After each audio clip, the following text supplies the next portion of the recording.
So welcome everyone to the Parkinson's Foundation's Mindfulness Monday. First things first, you will need a pen and paper today. Our lovely facilitator is going to be encouraging you to follow and answer a couple journal prompts today. So if you don't have a pen and paper, feel free to use the chat function. Pull out your smart device and type whatever you're most comfortable with today. If it's your first time joining us, welcome. My name is Krista Ellis. I'm a Community Programs Manager with the Parkinson's Foundation. Just quickly, all attendees will be muted during the session.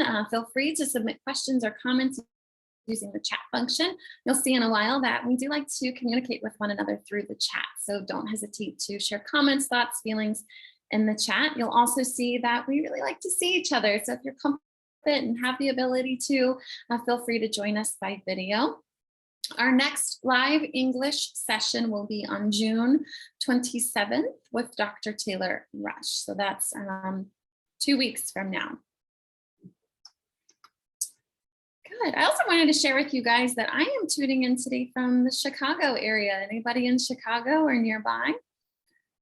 That's what brings me. I'm in town meeting with my team for the first time in 2.5 years. Again, next Mindfulness Monday is Mental Wellbeing with Dr. Taylor Rush. This Wellness Wednesday, we are having a webinar on June 15th for our male care partners.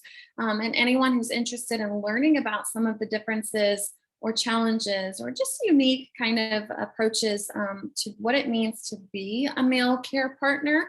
That is this Wednesday. And we have our live Fitness Friday this Friday with Dance for PD. You can learn more about those programs at parkinson.org/PD health. I want to thank our sponsor, the Light of Day Foundation. Their generosity makes our programs possible.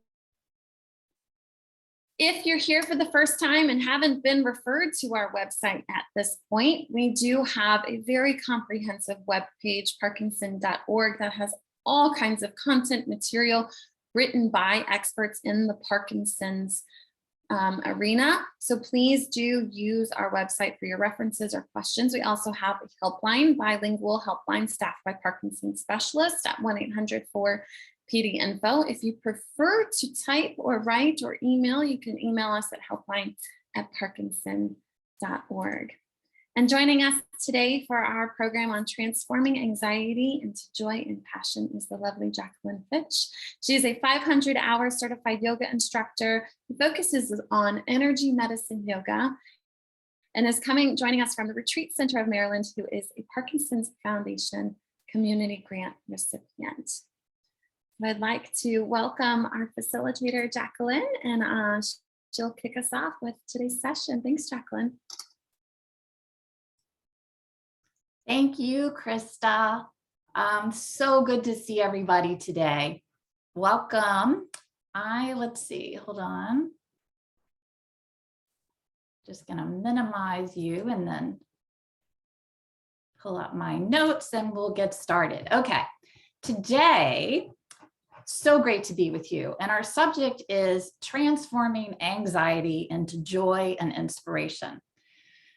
So let me start off by saying that anxiety is a normal emotion and part of our lives. It's a natural reaction to stress and worry, and everyone feels anxious now and then.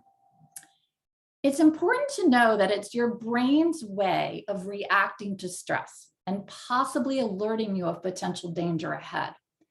It's often defined as a feeling of apprehension, worry, nervousness, or unease, or just feeling tense in the body, particularly about things that are about to happen or which we think could happen in the future. It can be really similar to feeling fearful.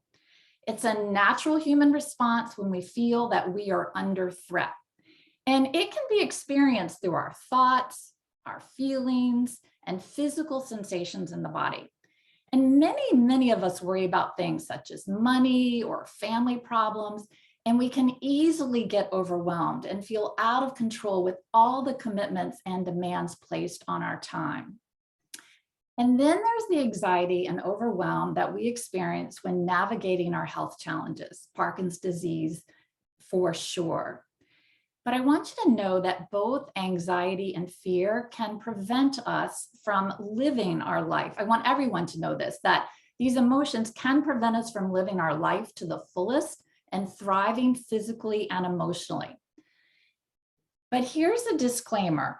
Occasional anxiety is okay, but I want you to please know that if your anxiety worsens and involves where it's more than temporary worry or fear, or if it interferes with your job or your relationships, you should indeed seek professional help, okay?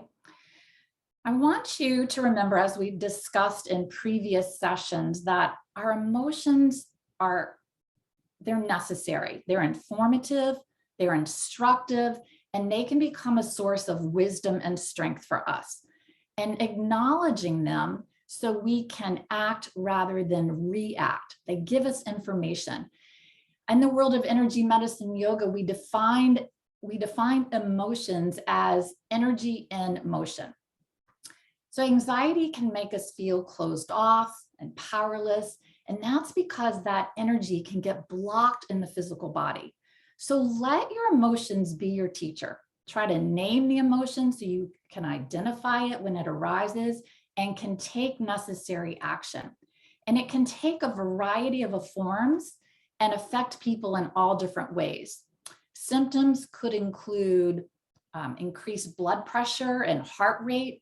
It could be a feeling of fluttering or tightness in the chest, maybe even shortness of breath. It can be a feeling for some of heaviness in the body or even nausea. So just know that everybody's symptoms are going to differ from person to person. There's no right or wrong. The body's main defense tool to stress and anxiety is to release adrenaline and cortisol to prepare the body to fight or flee, fight or run away. So it's important to begin to notice your triggers. While anxiety can rise at any time of the day, it's not uncommon for it to start first thing in the morning when our body's cortisol production naturally surges, which helps us transition into that state of wakefulness. Often when we rise in the morning and we look to the day ahead, it can oftentimes stir up feelings of nervousness or a feeling that we're not in control because of our very long to-do list. So I encourage you to begin to notice your routine and habits in the morning that could be disruptive.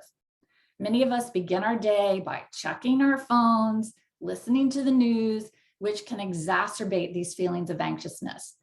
But don't judge yourself, because from awareness comes choice and your ability to take positive action. So just maybe your anxiety is telling you to slow down and assess your needs and devote more time to nurturing yourself. So take your coffee and sit outside in the morning versus turning on the news first thing. We need to and can empower ourselves to mindfully reduce our commitments. And when you feel anxiety start to rise up in the body, ask yourself, what simple action can I take to change my emotional and physical state? So how can you do this? Well, I'm here to teach you today. Connection is key. First and foremost, a connection to your own physical body. When we get stressed or anxious, we're all up in our heads, and it's as if we've become disembodied. We've become disconnected. So by grounding ourselves in the physical body, we can release these feelings of uneasefulness and empower ourselves to take action. First and foremost, the golden rule is remember to breathe deeply. This will help to start to slow your heart rate. It'll lower your blood pressure. And if you practice deep breathing, so it becomes second nature to you, you'll know to do it when you start to feel that anxiety rise. It should be your go-to number one tool. Meditation, of course, is a wonderful technique to reduce our stress and anxiety levels. And attending these Mindfulness Monday classes, they connect us and give us an opportunity to slow down and tune in. Super important, disconnect from technology. your cell phone, computer, even the television for a while. Don't send that text or that email. I encourage you to pick up the phone and call a friend just to say hello. Staying connected with friends and family and loved ones can be extremely beneficial. Take a walk. The absolute best medicine is getting outside in nature, even if it's just your backyard. Take off your shoes and put your bare feet on the grass and take in the beauty of the world around you. Take a yoga class or an exercise class. There are so many free offerings, as you know, from the Parkinson's Foundation. I teach a Parkinson's specific class with other teachers that is offered 3 times a week. And then again, this huge offering through this foundation. Listen to soothing music, dance wildly, or just sway your body back and forth. This lowers your heart rate and your blood pressure. Sing. You don't even have to be good at it. Just sing out loud. Sing to the radio. Find something you love to do, something that you're really passionate about or deeply interested in. I just took up crocheting again, and I haven't done that since high school. It's very calming to my nervous system. Consider things that you used to do when you were a kid. Do something playful, silly, childlike. Playing sparks the energy of joy in our body. And in our culture, we don't put nearly enough importance on play. Laugh, laugh, laugh, laugh. Laughter is the best medicine ever. It increases our oxygen levels and it helps with muscle relaxation. Watch a comedy show on TV. I don't stay up late enough to watch James Corden, who's the host of the Late Late Show. But I get on YouTube and watch replays of his carpool karaoke, if you know what I'm talking about. If not, look it up. It's hysterical. And practice gratitude. Gratitude, gratitude, gratitude. Can't say it enough. You've heard it a million times, but it is so incredibly powerful. Okay, so before we get started with our techniques today, I'm gonna ask Krista to put these questions in the chat for me because I wanna make the most of our time. So I want you to write these questions down with your pen and paper. And I want you to take some time after our session today or later on today or this evening, where you can really sit down and reflect. So number 1, name 1 or more things that contribute to your feelings of anxiousness. Remember, we want to identify it so we can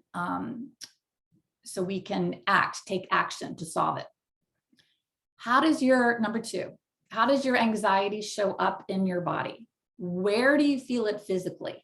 It's important to recognize that so you can name it and again, put into action some of the tools that you're going to learn today.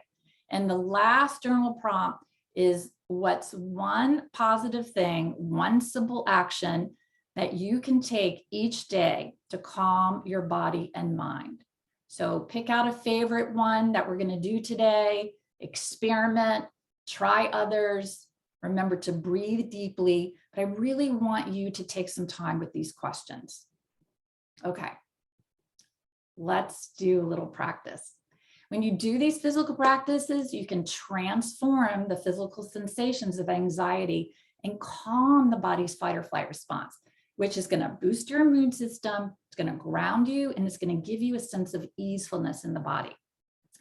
When we're grounded, our body basically becomes a strong container where we feel safe, where we feel centered. Okay?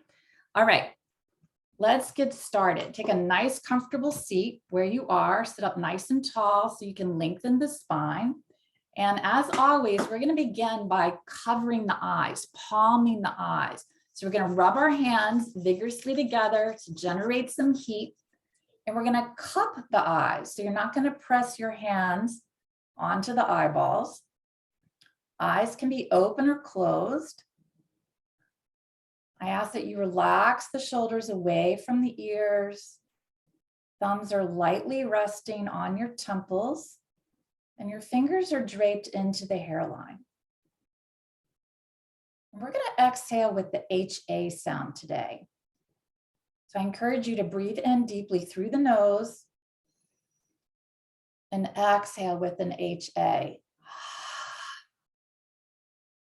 a heavy sigh. 3 more times.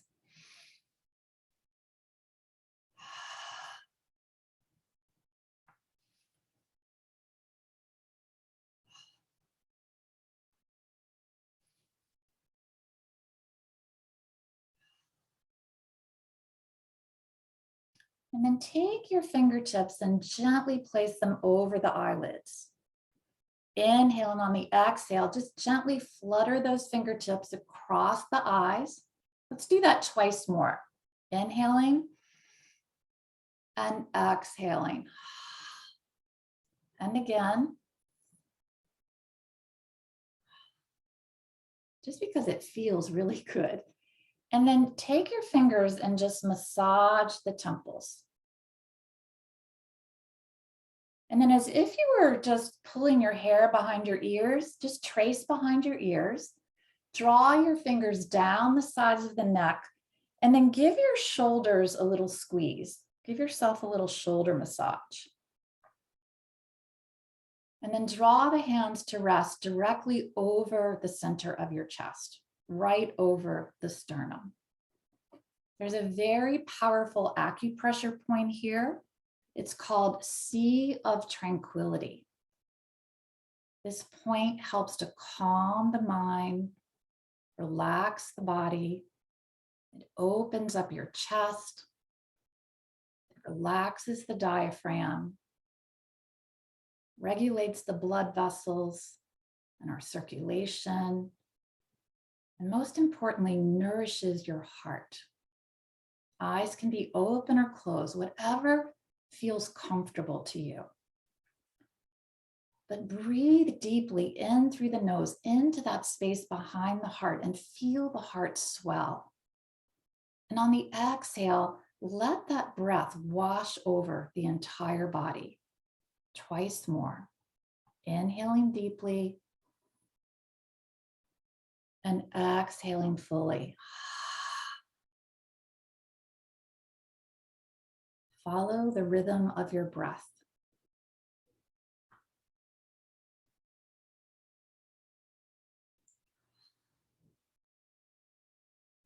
You can also mentally say to yourself, I am safe at the center of my being. I am safe at the center of my being.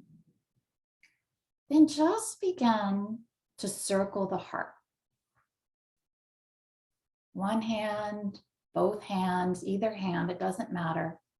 Just coming into the fullness of your strength, your courage, self-compassion, self-awareness, and your wholeheartedness. This means living from a place of worthiness. Breathing in through the nose and out through the mouth. Let's continue to breathe as we incorporate some movements with the hands. So on the inhale, you're just going to draw your hands up. The wrist or the hands are really limp. And on the exhale, you're going to open up the palms and then just draw them down the front of the body. Again, inhaling and exhaling. Inhaling and exhaling. This time on the inhale, we're going to press our hands out. And on the exhale, make a light fist as you draw the hands towards the chest. Inhaling and exhaling. Inhaling. Making your movement fluid and expansive. Again, no right or wrong here, just some movement to match the breath. Okay. Here comes our next exercise. We call it bringing down the flame. So place your hands by your side. I'm going to move back a little bit. Inhale, sweep the hands up, tent the fingers, and draw the thumbs to the crown of the head with the exhale with the HA sound. Release that again. Circle the arms around. Inhaling deeply, exhale, thumbs to the third eye, right between the brows. And again, release the hands, circle them around, tent the fingers, and bring the thumbs right to the center of the chest. Exhale, HA. Once more, inhale, circle the arms around. Exhale, bring the thumbs to the navel. Inhale. And on the exhale, keep the thumbs together and bring the forefingers together as you make this diamond shape on the low belly. And continue to breathe here. In through the nose. Exhale, HA. Keep breathing in this fashion. And I'm going to explain the theory behind this action here. So I just want you to stay centered and keep breathing with your hands in that position. Because our anxiety can often feel like a fire that's burning out of control, but we want our energy, our fire, to be in the belly where it belongs. So this is where we want a contained and steady but powerful fire of digestive energy, digesting not only your food, but your experiences and your emotions. The Chinese call this area the golden stove. The golden stove, the source of our energy that builds the physical body. So visualize this area below your navel as you gently stoke that fire with the fullness of your breath. Let's take one more breath.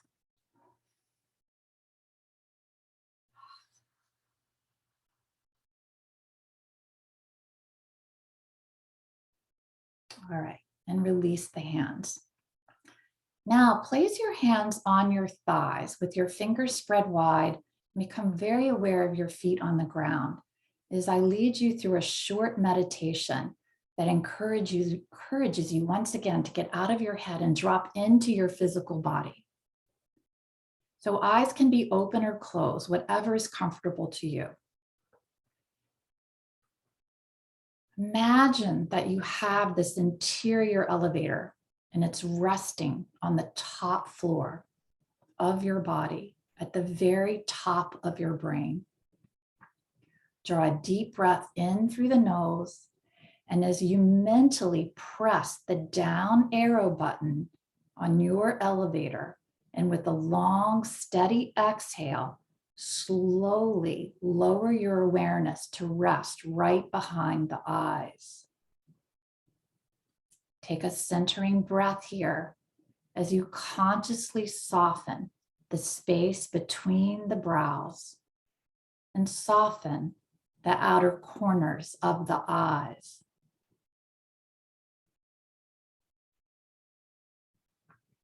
Inhale deeply, and with your next exhale, with that HA sound, feel the elevator of your awareness slowly lower until your awareness rests at the back of the mouth. Feel the empty spaciousness of the mouth.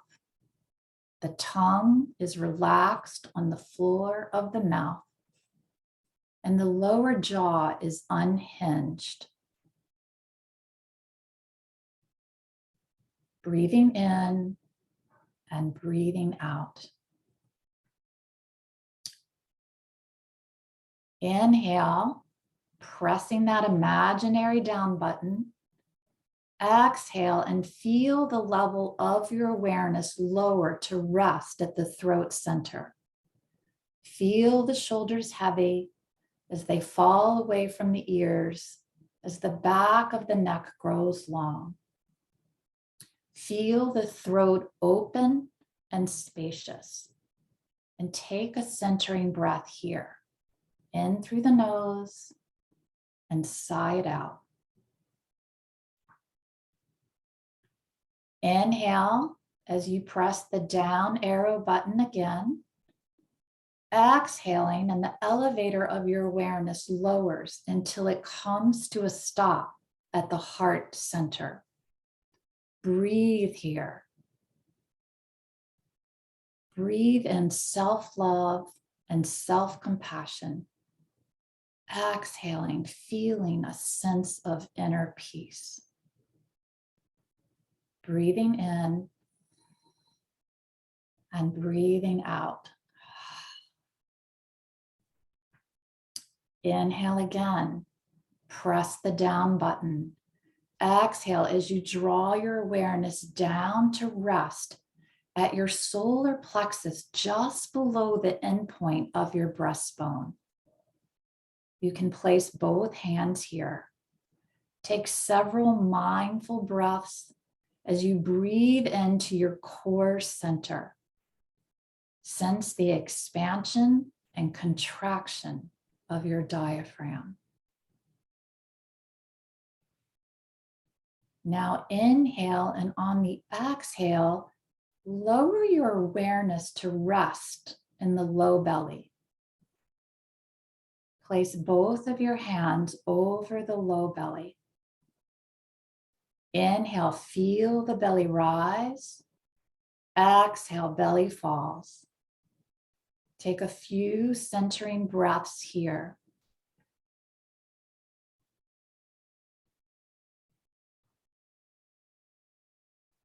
Inhale again as we press that button once more.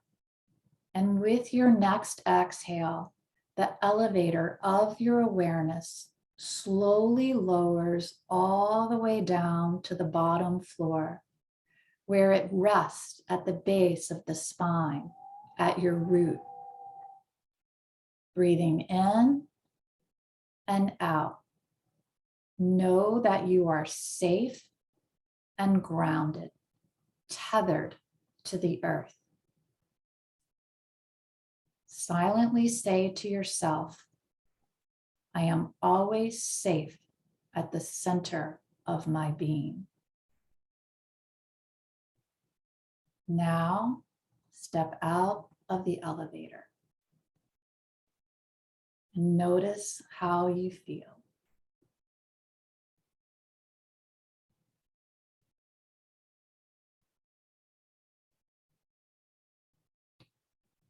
Thank you, everyone. That's my practice to share with you today. I'm happy to take any questions.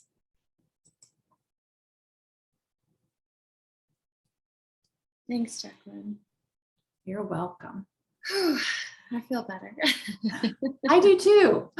Thank you. Thank you. We have just 2 minutes left that we'll stay together. If anyone has questions, comments, thoughts to share, please don't hesitate to write them in the chat. Someone did just privately chat me, Jacqueline, how often should you do these breathing exercises? Oh my goodness. As many times as you want.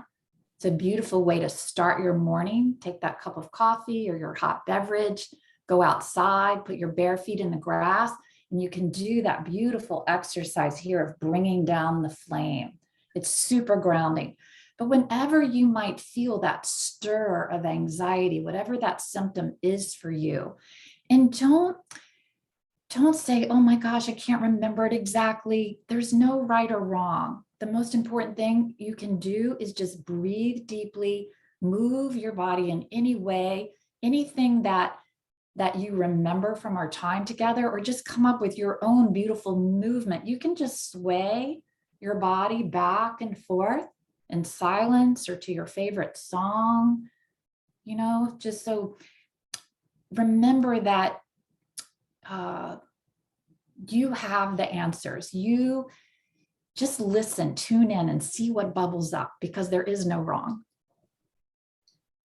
A couple of people have actually written, how can we do this again? So yes, as a reminder, each Mindfulness Monday is recorded. So in about a week, maybe less than a week, you will find it on our Parkinson's Foundation's YouTube channel.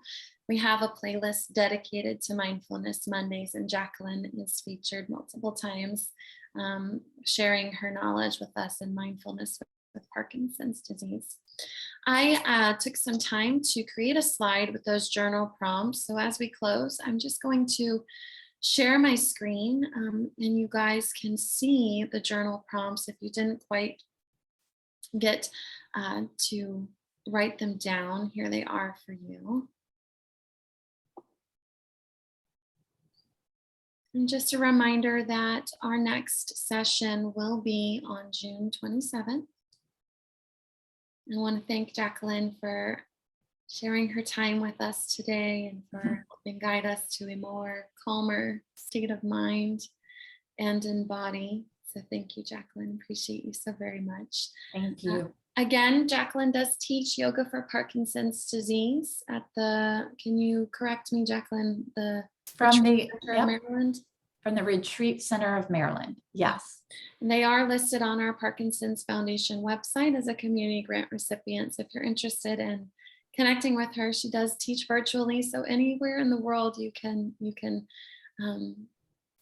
use some of the time that she has to offer. So in closing, thank you all so much for joining us today, and I will see you on the next Mindfulness Monday. Thank you all so very much.